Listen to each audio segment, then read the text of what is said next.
Good evening, শুভ সন্ধ্যা জানাচ্ছি ত্রিপুরার সকল সরকারি চাকরি প্রত্যাশী ভাই বোনদের, বিশেষ করে যারা টেট 1 টেট 2 পাস করে বসে আছে চাকরির জন্য, কিংবা যারা এই বছর টেট হবে কি হবে না এই নিয়ে প্রিপারেশান নিচ্ছে।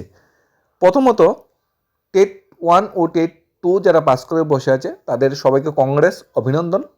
তোমাদের চাকরির দরজাটা খুলে যাচ্ছে, শিক্ষা দপ্তর থেকে নোটিফিকেশন চলে এসেছে। তবে এই নোটিফিকেশনে যে নাম্বার অফ ভ্যাকেন্সি উল্লেখ করা আছে, টেট 1-এর জন্য 1036 নাম্বার ভ্যাকেন্সি খালি আছে, অর্থাৎ টেট 1 যারা পাস করে বসে আছে সবাই অনায়াসেই চাকরি পেয়ে যাবে। তবে টেট 2 ক্যান্ডিডেটরা 1500 থেকে 1600 ক্যান্ডিডেট যারা পাস করে বসে আছে, সেখানে 1000+ ভ্যাকেন্সি বেরিয়েছে, অর্থাৎ 500-র মতো ক্যান্ডিডেট যারা আছে, যারা টেট 2 পাস করে বসে আছে, তাদের কিন্তু সবাই চাকরি পাবে না। কোশ্চেন একটাই, সরকার চাইলে কি সবাইকে চাকরি দিতে পারত? উত্তরটা হলো হ্যাঁ, সরকার চাইলে সবাইকে চাকরি দিতে পারত। কারণ গ্র্যাজুয়েট যে টেট 2 এলিমেন্টারি এডুকেশনে যে গ্র্যাজুয়েট টিচারের ভ্যাকেন্সি কিন্তু হিউজ নাম্বার পড়ে রয়েছে।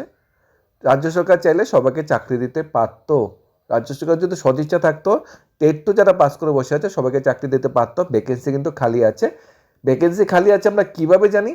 গত বছরের অ্যাসেম্বলি ইলেকশনের যে ডাটা সবার কাছে শেয়ার করা হয়েছিল শিক্ষকের ভ্যাকেন্সির, সেই ডাটা অনুযায়ী জানি গ্র্যাজুয়েট টিচার ভ্যাকেন্সি আরও প্রচুর খালি আছে। রাজ্য সরকার চাইলে গ্র্যাজুয়েট টিচার যারা আছে এলিমেন্টারি এডুকেশনে সবাইকে একসাথে চাকরি দিতে পারত, কিন্তু রাজ্য সরকার সেই পথে হাঁটেনি। এখন এরকম কোনো কি নিয়ম আছে যে টেট পাস করলেই চাকরি? উত্তরটা হবে না। টেট পাস করলে কিন্তু চাকরি নয়, টেট পাস করলে চাকরি নয়। টেট পাস করা মানে একটা কোয়ালিফিকেশন, আমি শিক্ষক পদের জন্য এলিজিবল হয়েছি, এবং যেদিনই শিক্ষক নিয়োগ করা হবে আমাকেও নিয়োগ করতে হবে, আমাকেও প্রেফারেন্স দিতে হবে। মেরিট লিস্ট ওয়াইজ যদি আমি স্থান পাই আমাকেও চাকরি দিতে হবে, এটাই নিয়ম। এরকম আমাদের পুরো ভারতবর্ষে প্রচুর টেট পাস ক্যান্ডিডেট বসে আছে যারা চাকরি পায়নি। ইভেন এমনও ক্যান্ডিডেট বসে আছে 3 বছর 4 বছর 5 বছর ধরে টেট পাস করে বসে আছে, চাকরি পায়নি। উত্তরটা হলো কারণ টেট পাস করলেই চাকরি দিতে হবে, সরকারি এমন কোনো নিয়ম নাই, বা এনসিটি এমন কোনো গাইডলাইন্স বের করেন যে টেট পাস করলে তাদের চাকরি দিতে হবে। হ্যাঁ, তবে ভ্যাকেন্সি যদি থাকে তারপর যদি সরকার চাকরি না দেয়, এটা সরকারের সদিচ্ছার অভাব, সরকারের ইচ্ছাকৃত, এটা ক্যান্ডিডেটদের হয়রানির একটা অভিযোগ তুলতেই পারে। কিন্তু আইনতভাবে আমরা কিন্তু পিছিয়ে যাব, আইনতভাবে কিন্তু টেট পাস করা মানেই চাকরি নয়। পুরোটি নির্ভর করছে শিক্ষা দপ্তরের উপর, সরকারের উপর। এই যে টেট 1 টেট 2 ভ্যাকেন্সিগুলো বেরিয়েছে, এগুলো কিন্তু আগে থেকে ক্রিয়েশন করা হয়েছিল, মন্ত্রিসভা কিন্তু কোনো সিদ্ধান্ত নেয়নি। সর্বশেষ যে 2022 সালে যারা টেট পাস করে বসেছিল তারা যে চাকরি পেয়েছে, তখন কিন্তু মন্ত্রিসভা সিদ্ধান্ত নিয়ে ভ্যাকেন্সি ক্রিয়েট করেছিল, এরপর শিক্ষা দপ্তর থেকে নোটিফিকেশন এসেছিল। কিন্তু এবার কিন্তু মন্ত্রিসভা থেকে কোনো সিদ্ধান্ত হয়নি, শিক্ষা দপ্তর থেকে যে ভ্যাকেন্সিটি খালি ছিল তার ডাইরেক্ট নোটিফিকেশন চলে নিয়ে এসেছে। অর্থাৎ মন্ত্রিসভার সিদ্ধান্তের প্রয়োজনীয়তা ছিল সবাইকে একসাথে চাকরি দেওয়ার যদি থাকতো। 2021 সালেও প্রচুর ক্যান্ডিডেট টেট পাস করে বসেছিল, 3000+, সবাইকে কিন্তু একসাথে চাকরি দিয়েছিল, 2-3টা ধাপে একসাথে সবাইকে চাকরি দিয়েছিল। 2022 সালেও যারা পাস করেছিল সবাইকে চাকরি দিয়েছিল। এবার 16 সাল থেকে যতবারই টেট পরীক্ষা হয়েছে, যতজনই টেট পাস করেছে সবাইকে কিন্তু সরকার চাকরি দিয়েছে। এবার একটু ব্যতিক্রম, এবার এই ত্রিপুরার যে প্রথম টেট পাস করেও শিক্ষক পদে নিয়োগের যে ভ্যাকেন্সি বেরিয়েছে, সেখানে আমি চাকরিটা পাবো না, আমার ওয়েট করতে হবে আরেকবার কবে ভ্যাকেন্সি আসবে, বা আরেকবার টেট পাস করে আমার যে মার্কসটা সেটাকে ইনক্রিজ করতে হবে। সত্যিই যে হিউজ কম্পিটিশন, 40,000 45,000 পরীক্ষার্থী পরীক্ষা দেওয়ার পরে 1500-1600 ক্যান্ডিডেট পাস করেছে, যেখানে 3,000-4,000 ভ্যাকেন্সি খালি আছে, সেখানে 1500 ক্যান্ডিডেট চাকরি দিতে পারছে না সরকার। সেটা কিন্তু একটা সদিচ্ছার অভাব, এটা কিন্তু ইচ্ছাকৃতভাবে বেকার হয়রানির আমরা স্বভাব বা একটা পদ্ধতি আমরা মেনে নিতে পারি। প্রথমত 2026-এ টেট হবে কি না এই উত্তর কারোর কাছে নেই। তবে পুরানো রেকর্ডগুলো, পুরানো ইতিহাসগুলো যদি আমরা স্টাডি করি, হ্যাঁ, টেট 2026-এ হবে এবং এর মধ্যেই নোটিফিকেশন আসবে। কেন বলছি? 2021 সালে টেট প্রার্থীদের যখন চাকরি অফার বিলি বন্টন করা হয়েছিল, মেরিট লিস্ট প্রিপেয়ার হয়েছিল, পাশাপাশি 2022 সালে টেটের নোটিফিকেশন চলে এসেছিল। 2022 সালের পরীক্ষার্থীকে যখন শিক্ষা দপ্তর থেকে ভ্যাকেন্সির নোটিফিকেশন ইস্যু করা হয়েছিল, পাশাপাশি কিন্তু টেট 2024-এর নোটিফিকেশন কিন্তু চলে এসেছিল। অর্থাৎ যখন আগে যারা টেট পাস করে বসে আছে তাদের চাকরির জন্য যখন শিক্ষা দপ্তর থেকে নোটিফিকেশন বেরোয়, টিআরবিটি থেকে নোটিফিকেশন বেরোয় শূন্যপদের, পাশাপাশি কিন্তু টেটের ভ্যাকেন্সির নোটিফিকেশন কিন্তু চলে আসে 1-2 মাসের ভিতরে। আশা করছি আমরা এর মধ্যেই নোটিফিকেশন চলে আসবো। এরপরে অনেকের কোশ্চেন থাকতে পারে যে হঠাৎ করে শিক্ষা দপ্তর এত তড়িঘড়ি করে, শিক্ষা দপ্তর তো আরও সময় নেই। 2021 সালে যে টেট পাস করে বসেছিল তাদের চাকরি দিতে শিক্ষা দপ্তর সময় নিয়েছে। 2022 সালে যারা টেট পাস করে বসেছিল তাদেরও শিক্ষা দপ্তর চাকরি দিতে অনেকটা সময় নিয়েছে। তাহলে 2025-এ যারা টেট পাস করে বসেছে তাদের চাকরি দিতে কিন্তু সরকার অনেক বেশি সময় নিয়েছে, সময় কিন্তু এত বেশি সময় নেয়নি যেটা 2022-এর ক্ষেত্রে হয়েছে। উত্তর তো হবে কারণ রাজ্য সরকার কিন্তু ফিক্সড পেতে চাকরি দিতে পারে না। হাইকোর্ট থেকে বলে দিয়েছে ফিক্সড পে চাকরিটা অসাংবিধানিক। এভাবে 16,050 টাকা আর 20,475 টাকায় ফিক্সড পেতে চাকরি দিতে পারে না শিক্ষকদের রাজ্য সরকার টেট পাস করার পরেও। এটা কিন্তু অসাংবিধানিক। তাই রাজ্য সরকার এর বিরুদ্ধে সুপ্রিম কোর্টে গিয়েছে। সুপ্রিম কোর্ট কী দিয়েছে? হাইকোর্টের রায়ের উপর সামনে একটা স্থগিতাদেশ দিয়েছে। আগামী 9 মার্চ আবার শুনানি হবে। সেই দিন হয়তো সেই স্থগিতাদেশ তুলে দিতে পারে। সেদিন হয়তো বলতে হবে যে সবাইকে রেগুলার পেতে নিয়োগ করতে হবে বা ফিক্সড পের ব্যাপারটা নিয়ে নতুন কোনো সিদ্ধান্ত হতে পারে। তাহলে রাজ্য সরকার তো বেড়াজালে আটকে যাবে, আইনি বেড়াজালে আটকে যাবে। তো রাজ্য সরকার স্থগিতাদেশ নিয়ে আর দেরি করেনি, 1-2 দিনের মধ্যেই শিক্ষক নিয়োগের যে ভ্যাকেন্সিটা সেটা নিয়ে এসেছে। তৈরি করে রাজ্য সরকার চাইবে আগামী 9 মার্চে যে সুপ্রিম কোর্টের যে স্টে অর্ডার যে আছে, যে সুপ্রিম কোর্টের যে শুনানি হবে, এর আগে রাজ্য সরকারও চেষ্টা করবে তাদের সবাই মেরিট লিস্ট প্রিপেয়ার করে অফার বিলি বন্টনের ব্যবস্থা করা। যেই পথ হাঁটছে, যে তড়িঘড়ি সিস্টেমে কাজটা হচ্ছে, সেটা কোনো কাল্পনিক বিষয় নয়। হতে পারে আগামী মাসেই সবার হাতে অফার বিলি বন্টন তুলে দেবে রাজ্য সরকার। সেই পথে কিন্তু রাজ্য সরকার এগোচ্ছে, কারণ 27 তারিখের ভিতরে লাস্ট পেমেন্ট ফিস, অ্যাপ্লিকেশন জমা দেওয়ার লাস্ট ডেট 26 তারিখ, 27 তারিখের ভিতরে। তারপর যে মেরিট লিস্টটা প্রিপেয়ার করা হবে, ওয়েটেড লিস্টটা যেটা প্রিপেয়ার করা হবে, সেকেন্ডারি এডুকেশন থেকে 12, এভারেজ করে গ্র্যাজুয়েশন থেকে 3, ডিএলএড বিএল থেকে 15, আর টেট 1 থেকে 70, সেরকম টেট 2 থেকে 70, সিনিয়র সেকেন্ডারি থেকে 12, গ্র্যাজুয়েশন থেকে 3, ডিএলএড বিএল থেকে 15। এভাবে কিন্তু মার্কসগুলো নেওয়া হবে, অ্যাভারেজ করে মেরিট লিস্ট প্রিপেয়ার করা হবে। এবং শেষের 500 জন, টেট 2-তে শেষের 500 জন ক্যান্ডিডেট কিন্তু চাকরি পাবে না।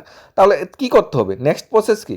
আন্দোলন প্রটেস্ট আমরা করতেই পারি একসাথে নিয়োগের জন্য। সেটা যদি সরকার চাপে থাকে, সরকার নিয়োগ করতেই পারে। 2021 সালে তারা জন্য করছিল।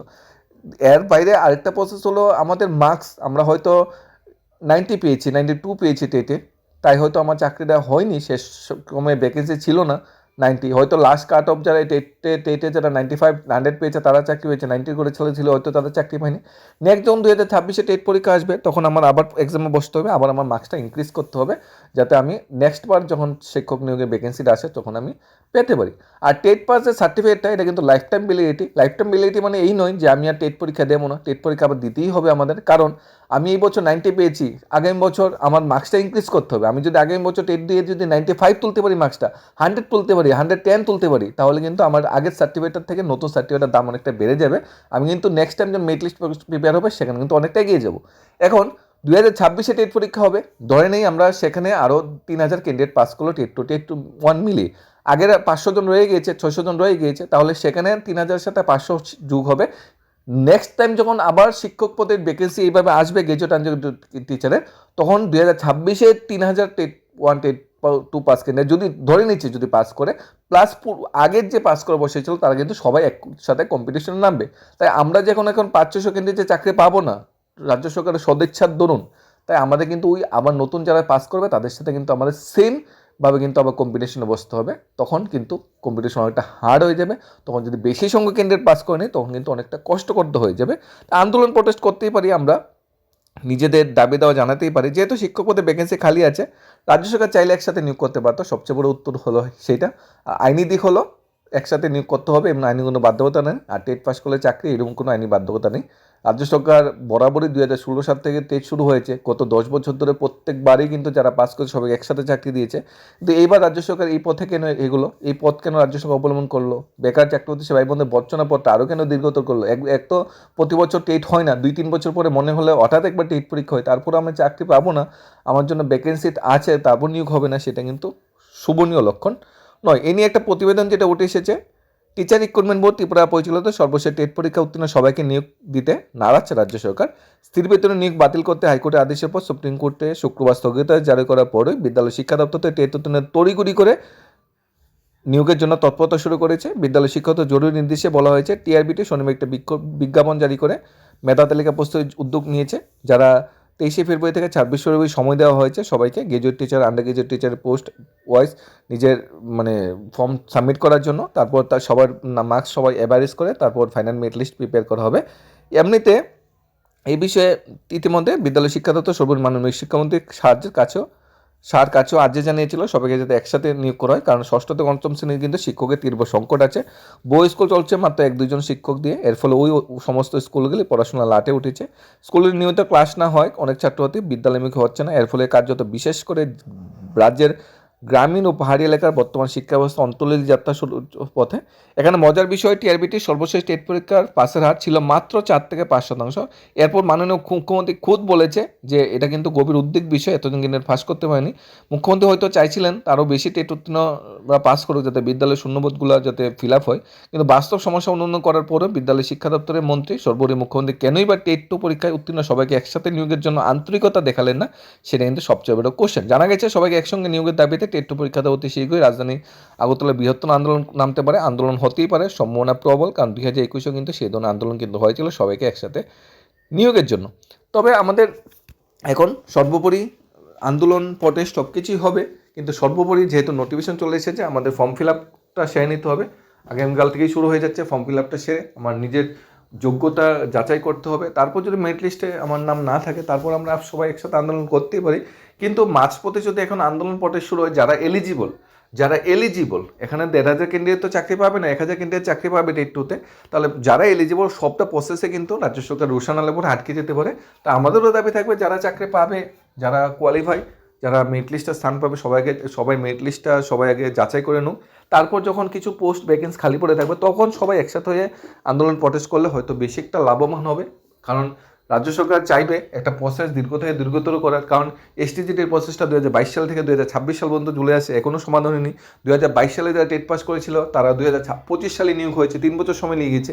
এরপরও রাজ্য সরকার যদি এরকম রোশানালে বা বেকার ছাত্রদের সে ভাই বোনদের আন্দোলনের বেড়াজালে পড়ে যায়, তাহলে রাজ্য সরকার হয়তো ডিসিশনটা চেঞ্জ করে নিয়োগটা আরও ডিলে করতে পারে। তাই আমরা আশা রাখবো যে আপাতত যে ভ্যাকেন্সিগুলি বেরিয়েছে সবগুলি নিয়োগ হয়ে যাক, এরপরে একটা আন্দোলন বা প্রটেস্ট হলে খুব ভালো হতো। এরপরেও সবাই একসাথে হয়ে যে ডিসিশনটাই নেওয়া হবে, যে সিদ্ধান্তই নেবে তার সেই সিদ্ধান্তকে আমরা সেলুট জানাই। শিক্ষক পদে চাকরি প্রত্যাশী ভাই বোনদের সেলুট জানাই, কারণ শিক্ষক পদে চাকরি প্রত্যাশী ভাই বোনদের যে ধৈর্য, তাদের ট্যালেন্ট, তা অন্য চাকরির সাথে কম্পেয়ার করা যায় না। সিলেবাস, পরিকাঠামো, কম্পিটিশন অনেকটা হার্ড। টিপিএসসি চাকরি পেতে যেখানে শুধু গ্র্যাজুয়েশন হলে পরীক্ষার মাধ্যমে চাকরি পাওয়া যায়, সেখানে শিক্ষক পদে চাকরি পেতে গেলে একটা ফিক্সড পেতে আবার গ্র্যাজুয়েশনে মার্কস লাগবে, আবার বিএড লাগবে, আবার ডিএলএড লাগবে, আবার টেট পরীক্ষা বসতে হবে, মানে অনেকটা হিউজ কম্পিটিশন করে এই জায়গাতে আসতে হয়। এই জায়গাতে আসার পরে শেষ সময় যখন নিজের নামটা টেট পাস করার পরেও চাকরির খাতায় উঠবে না, তখন সত্যিই জিনিসটা খারাপ লাগবে। তাই সবাই একসাথে যে ডিসিশন নেবে সেই ডিসিশনের সাথে আমরাও আছি এবং আমরাও ছিলাম এবং ভবিষ্যতেও থাকবো। ধন্যবাদ সবাইকে।